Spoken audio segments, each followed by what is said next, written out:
స్థానిక సంస్థల ఎన్నికల్లో కాంగ్రెస్కు ధీటుగా బీఆర్ఎస్ పోటీనిచ్చింది. అత్యధిక స్థానాల్లో కూడా బీఆర్ఎస్ దూసుకుపోతున్న పరిస్థితి కనబడుతుంది. మనతో మాట్లాడడానికి మాజీ మంత్రి శ్రీనివాస్ గౌడ్ గారు ఉన్నారు. వారితో మాట్లాడి మరిన్ని విషయాలు తెలుసుకునే ప్రయత్నం చేద్దాం. అలా చెప్పండి, స్థానిక ఎన్నికల్లో ఒకవైపు ప్రభుత్వం అధికారంలో ఉన్న కాంగ్రెస్ ఉన్నప్పటికీ కూడా కాంగ్రెస్ ధీటుగా బీఆర్ఎస్ అభ్యర్థులు గెలుస్తున్న పరిస్థితి ఏం చెప్తారు స్థానిక ఎన్నికలకు సంబంధించి? ఒకటి ప్రజలలో గ్రామాలలో ఏంటంటే గతంలో బీఆర్ఎస్ ప్రభుత్వం ఉన్నప్పుడు గ్రామాల పరిస్థితి ముఖ్యంగా వ్యవసాయ కుటుంబాలు కనుక వ్యవసాయం మీద మొత్తం ఆధారపడి టోటల్గా వాళ్ళ పరిస్థితి వ్యవసాయం ఎట్లా ఉండే, యూరియా సంచులు దొరుకుతున్నాయా లేదా, కరెంట్ ఎట్లా ఉంది, రైతు బంధు ఎట్లా పడుతుంది, గ్రామీణ సమస్యలు మంచినీళ్ళు వస్తున్నాయి ఎట్లా వస్తున్నాయి, ప్రతి ఒక్కటి కూడా పోల్చుకుంటారు గ్రామాలలో అన్నమాట. ఇంకా సింబల్ లేదు కనుక అట్లా వచ్చింది. కానీ ఈ సింబల్ కారు గుర్తుంటే మాత్రం ఇంకా చాలా వచ్చేసింది ప్రజలలో, చాలా విశ్వాసం అనేది ఉంది ప్రజలలో. కనుక గ్రామీణ ప్రాంతాల్లో మేము గెలవడానికి అత్యధిక గెలవడానికి కారణం ఏంటంటే మా 10 సంవత్సరాల్లో పరిపాలనలో వ్యవసాయానికి, గ్రామీణ ప్రాంతాల్లో అభివృద్ధికి మేము చేస్తున్నట్టు కృషికి ఈ 2 సంవత్సరాలు పోల్చుకొని వాళ్ళు వేయడం జరిగింది. ఇంకా కాకపోతే ఇంకా చాలా ప్రాంతాలు ఏంటంటే సింబల్ లేదు కనుక లోకల్ పరిస్థితులను బట్టి ప్లస్ సరే గవర్నమెంట్ ఉంది కనుక మరి వాళ్ళకి వేస్తేనే మనం ఈ 2-3 ఏళ్ళన్నా డెవలప్ అవుతుంది, లేకపోతే ఖర్చు కడతారు. చాలామంది ఎమ్మెల్యేలు కూడా మనం విన్నాం, మా వాళ్ళకి గెలవకపోతే మీ సంగతి చూస్తాం బిడ్డ అని కూడా అన్నారు, మీకు ఒక పైసా కూడా ఇవ్వని కూడా అట్లా బహిరంగంగానే అన్నింటారంటే ఇంటర్నల్గా కూడా కొంత భయం ఉంటుంది, అరే ఎందుకు లేవతో ఎందుకు పెట్టుకోవాలని. కనుక ప్రజలలో కేసీఆర్ గారి పరిపాలన మీద, పనితీరు పైన, గ్రామీణ అభివృద్ధి ప్రాంతం పైన, లోకల్ క్యాండిడేట్ల పైన ఆధారపడి ఉంటుంది. అంటే ఒకవైపు అటు వనపర్తి మేఘారెడ్డి కావచ్చు, ఈ మొన్న చేసినటువంటి జడ్చర్ల ఎమ్మెల్యే అనురుద్ రెడ్డి చచ్చిపోతాం కాదు మేమే చంపేస్తామని చెప్పేసి హాట్ కామెంట్ చేశారు. జిల్లా వ్యాప్తంగా కూడా చర్చ జరిగింది. అసలు బీఆర్ఎస్ ఇవి ఎట్లా చూస్తారు, బెదిరింపలా లేకపోతే చంపేయడం అంటే ఏం చెప్తారు దీని గురించి? జనరల్గా ప్రజాస్వామ్యంలో ఒక శాసనసభ్యుడు అయిన తర్వాత జాగ్రత్తగా మాట్లాడితే వాళ్ళకి మంచిది. మనము ఆ రకంగా మాట్లాడితే ప్రజలు మెచ్చుకోరు. అది ఎవరు మాట్లాడినా కానీ వాళ్ళ విజ్ఞతకే కానీ అది అట్లా మాట్లాడడం వాళ్ళకి నష్టమవుతుంది. ఎవరు మాట్లాడితే వాళ్ళకి నష్టమవుతుంది, దానివల్ల లాభం రాదు. ఎంత గ్రామీణ ప్రాంతాల్లో ఎంత మెత్తగా ఉంటే అంత లాభం ఉంటుంది. గట్టిగా మాట్లాడి వాళ్ళని భయపెట్టిస్తే ఇవాళ రేపు ఎవరు భయపడరు, కార్యకర్తలు కానీ ప్రజలు కానీ భయపడరు. అది వాళ్ళ విద్యత ఒక్కొక్కరు వాళ్ళ వ్యక్తిగతంగా బట్టి ఉంటుంది, ఆ ప్రాంతాన్ని బట్టి. అంటే నేరుగా చెప్తూనే ఉన్నారు, బీఆర్ఎస్ అభ్యర్థులను గెలిపిస్తే కూడా ఇందిరమ్మ ఇల్లు కావచ్చు, అటు అభివృద్ధి పనులకి ఎలాంటి కూడా చెక్ పవర్ పెట్టాలంటే ఎమ్మెల్యేనే పెట్టాలి, నా దగ్గరికి రావాలని చెప్పి పరోక్షంగా చెప్తున్నారు. దీన్ని ఎట్లా చూస్తారు? మరి అభివృద్ధి అవుతుందా? ఆ మాటలో ఏదో అంటారు కానీ అది సాధ్యపడదు. అది గ్రామంలో అందరికి చేయాల్సి వస్తుంది. కొందరు చేస్తే గ్రామంలో తిరుగుబాటు రాదా, ఏ ఆఫీసర్ రానియరు గ్రామంలో. అట్లా ఉండదులే, కొంతవరకు ఉంటుంది. జనరల్గా ఏ పార్టీలో అయినా కూడా ఏంటంటే జనరల్గా అరే ఆ కార్యకర్తలకు కొంత లబ్ధి వచ్చేటట్టు చేస్తుంటుంది. అది మనం బహిరంగంగా లేదు అని అన్నా కూడా ఇంతనో కొంతనో కొన్ని బెనిఫిట్స్ వచ్చినప్పుడు చేయగలుగుతాం. జనరల్గా కళ్యాణ లక్ష్మి అందరికి వస్తుంది, పెన్షను అందరికి ఇచ్చినాం. గతంలో కొంతమందికి పెన్షన్ ఇచ్చేది, అర్హులైన అందరికి ఇచ్చినాం.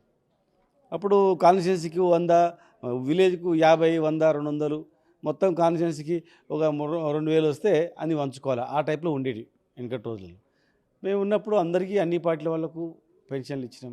కళ్యాణ లక్ష్మి, రైతు బంధు కానీ పార్టీలకు అతీతంగా ఇవ్వడం జరిగింది. కొన్ని ఉంటాయి, కొన్ని దళిత బంధు కానీ అట్లా బీసీ బంధు కానీ ఎంత మనం పారదర్శకంగా ఇచ్చినా కూడా ఎంతో కొంత ఏ పార్టీ ఉన్నా ఆ పార్టీ సంబంధించిన వాళ్ళకు కొంత లబ్ధి ఉంటుంది, సహజంగానే జరుగుతుంది.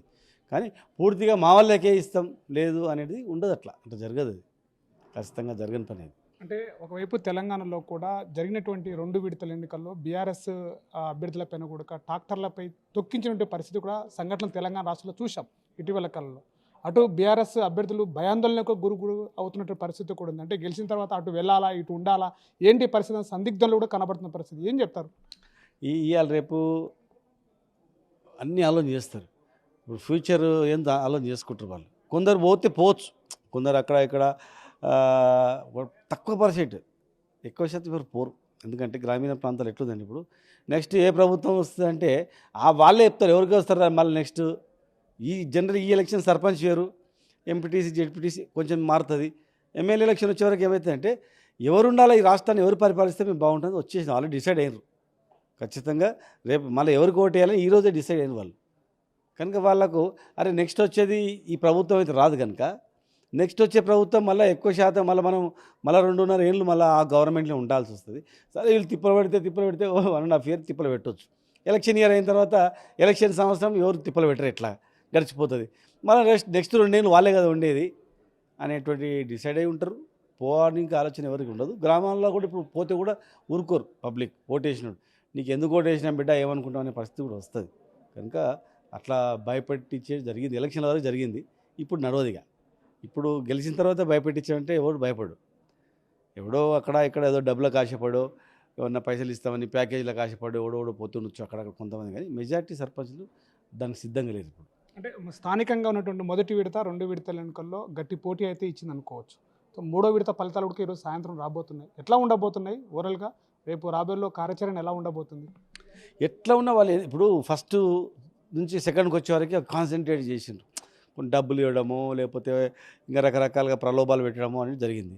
థర్డ్ వచ్చేవరకు అరే మనకు ప్రిస్టేజ్ వచ్చేసింది అనమాట. అరే నేను గెలవకపోతే కనీసం ఇండ్లలో ఎక్కువ గెలవకపోతే నాకు ఇజ్జత్ పోతారు అనేది ప్రిస్టేజ్కి వచ్చి గవర్నమెంట్కు కొంచెం ఫిజిబిలిటీ ఉంటుంది. గవర్నమెంట్ పోలీసు మొత్తం వాళ్ళకే సహకరించింది, మిగతా ఆఫీషియల్స్ వాళ్ళకే సహకరిస్తారు. డబ్బులు రకరకాలుగా ప్రలోభాలు పెట్టి ఎక్కువ చేయడానికి అవకాశం ఉంటుంది, భయపెట్టి చేయడానికి. అయినా వచ్చినంత మాత్రాన కూడా మీరు లాస్ట్ చూడండి, ఇక్కడ ఏ కాన్స్టిట్యున్సీ చూడండి, లాస్ట్ 10 ఇయర్స్లో 2 సార్లు లోకల్ బాడీ ఎలక్షన్స్ అయితే వాళ్ళది సింగిల్ డిజిటే ఉండేది. ఇప్పుడు మా మహబూబ్నగర్ నియోజకవర్గం ఒక 2-3 సర్పంచులు కూడా గెలవదు ఎక్కడ కూడా 10 సంవత్సరాల్లో 2 సార్లు వస్తుంది. ఇప్పుడు 2 ఏళ్లలోనే వాళ్ళు 2 ఏళ్ళైనా దాదాపు 40, 60, 50 వరకు వచ్చేసినంటే వాళ్ళంతా పవర్ ఉపయోగించి పరపతి ఉపయోగించి పైసలు ఉపయోగించి అన్ని రకాలుగా భయపెట్టించి రకరకాలుగా వేస్తే కూడా పెద్ద మెజార్టీ రావడం జరిగింది. కనుక అది ఒక ఇండికేషన్. ఫ్యూచర్లో మీకు ఫుల్ స్టాప్. మీరు రైతులను చూసుకోలేదు, ప్రజలు ఇచ్చిన హామీలు ఏవి కూడా 6 గ్యారెంటీలు అన్నారు, అమలైంది అంటారు. రుణమాఫీ మొత్తం అయిందంటారు. ఆ ఊరిలో చెప్తారు ఏడైందని చెప్పి. రైతు బంధు మొత్తం ఇచ్చేసినామని చెప్తారు. 6 గ్యారెంటీ అమలైనవని చెప్తారు. మహిళలకు పెన్షన్ ఇచ్చినామని చెప్తారు. ఫ్రీ బస్ ఒకటి చూసుకొని రేషన్ కార్డులు మేము కూడా ఇచ్చిన 6 లక్షలు. కానీ మేము చెప్పుకోలే, ఆన్లైన్లో అప్లై చేస్తే వాళ్ళకి ఇమీడియట్గా ఇచ్చేసినాం. వీళ్ళు ఏదో స్పెషల్గా ఇచ్చినట్లు పెద్ద పబ్లిసిటీ చేసుకున్నా కూడా అదంతా లేదు. గ్రామీణ ప్రాంతాల్లో తెలంగాణ వ్యాప్తంగా కూడా ఒక లేయర్ వచ్చింది. మళ్ళీ కేసీఆర్ రావాలరా, కేసీఆర్ వస్తే ఒక విజన్ ఉంది, ఒక విజన్ ఉన్నటువంటి నాయకుడు కేసీఆర్ అనేటువంటి. గ్రామీణ ప్రాంతాలు పట్టణ ప్రాంతాలు ఇంత అభివృద్ధి అయినాయి, ప్రపంచ స్థాయికి ఎదిగినాయి ఈ రాష్ట్రం అంటే మొన్న గ్లోబల్ సమ్మిట్ అయింది. అక్కడ వచ్చినటువంటి వాళ్ళందరూ ఈ 10 సంవత్సరాలు తెలంగాణ ఎక్కడికి పోయిందండి? ఈ 2 సంవత్సరాలు కాలే కదా. 2 సంవత్సరాలు ఏమైంది? ఒక్కటేనైందా? ఒక్కటి కాలే. 10 సంవత్సరాల పరిపాలనే వాళ్ళందరూ పొగిడిపోయినరు. 10 సంవత్సరాల పరిపాలన డెవలప్ అయినటువంటి తెలంగాణ హైదరాబాద్ చూసే ఇది అమెరికానా లేకపోతే ఏంది ల్యాండనా, వరల్డ్లో పోటీ ఉంది కదా ఇది అనేది వెళ్ళిపోయింది. అది వీళ్ళు ఏం చేయాలి కదా, ఒకటేం కట్టింది, ఏం కట్టలే. ఇప్పుడు చెప్పే ల్యాండ్ కూడా మేము భూసేకరణ చేసినాం ఫార్మసిటీ గురించి. అదే దానిలో వాళ్ళు ఒక రియల్ ఎస్టేట్ మాదిరిగా చేస్తూ ఉన్నారు, ప్రమోట్ చేస్తూ ఉన్నారు తప్ప కొత్తగా చేసింది ఏం లేదు. అంగు హార్బాటాలు తప్ప ఏం లేదు. అంటే ఇప్పుడు స్థానిక ఎన్నికల్లో ఒకవైపు బీఆర్ఎస్ బీజేపీ కలిసి పోటీ చేస్తున్నాయి, అందుకే బీఆర్ఎస్ ఇన్ని అత్యధిక స్థానాలు గెలుచుకుని అని చెప్పేసి కూడా అంటున్నారు. ఎట్లా నిజంగానే బీఆర్ఎస్ బీజేపీ కలిసి స్థానిక ఎన్నికల్లో పోటీ చేస్తున్నారా అభ్యర్థులను బలపరుచుకున్నట్టు? అక్కడ ఎక్కడ లేదు అట్లా. అట్లా పార్టీలో ఊర్లలో ఒక సర్పంచ్ నిలబడతాడు, అరే కాంగ్రెస్ వాళ్ళు ఓడగొట్టారు అందరం కావాలి, అందరం ఏకం కావాలంటారు. ఎందుకు? కాంగ్రెస్ వాళ్ళు మళ్ళీ వీళ్ళు గెలిస్తే ఏం చేసిరా, మనకి ఏం చేయలేదు, గవర్నమెంట్లో ఉండి మనకి ఏం చేయలేదు అని అక్కడో ఇక్కడో కొంతమంది ఎవడో వేసిండొచ్చు తప్ప పార్టీ పరంగా అట్లా ఏం లేదు, కలిసేది ముచ్చట్నే లేదు అట్లా. అంటే మరోవైపు కూడా స్థానిక ఎమ్మెల్యేలు ఎవరైతే ఉన్నారో ఉమ్మడి జిల్లాలో కూడా ఎమ్మెల్యేల స్వగ్రామంలో బీఆర్ఎస్ అభ్యర్థులు గెలిచినటువంటి పరిస్థితి కూడా కనపడ్డది. అంటే అక్కడ గ్రామాల్లో పరిస్థితి నిజంగానే బీఆర్ఎస్ అభ్యర్థులు చూసి చేసినట్లంటే ఎట్లా చెప్తారు? 100% గ్రామంలో ఎమ్మెల్యేకి వేసినా అయిపోయింది. ఇప్పుడు ఊర్లు బాగుపడాలంటే మనం ఖచ్చితంగా కూడా బీఆర్ఎస్ గవర్నమెంట్కి వేస్తే ఎందుకు వేసిన ఆలోచన వస్తుంది గవర్నమెంట్లో. ఎందుకు టీఆర్ఎస్ వైపు మొగ్గు చూపుతారు ప్రజలు? అరే మనం ఏం లోపం చేసినాం అనేది గ్రహిస్తారు, లేకపోతే ఉన్న స్కీమ్లు పోతామనేటువంటి ఆలోచన ఒకటి. తర్వాత బీజేపీ బీఆర్ఎస్ ఒకటి కాదు, ఇక్కడ ఈ రాష్ట్రంలో బీజేపీ కాంగ్రెస్ ఒకటి. అనేక సందర్భాలు చూడండి. ఇక్కడ ఈ జిల్లాలో కూడా బీజేపీ క్యాండిడేట్ ఎమ్మెల్యేగా నిలబడి నాకు వద్దు అని చెప్పి చేతులు ఎత్తేసి కాంగ్రెస్కి ఏమని చెప్పారు. బహిరంగ ఎవరైనా చెప్తారు.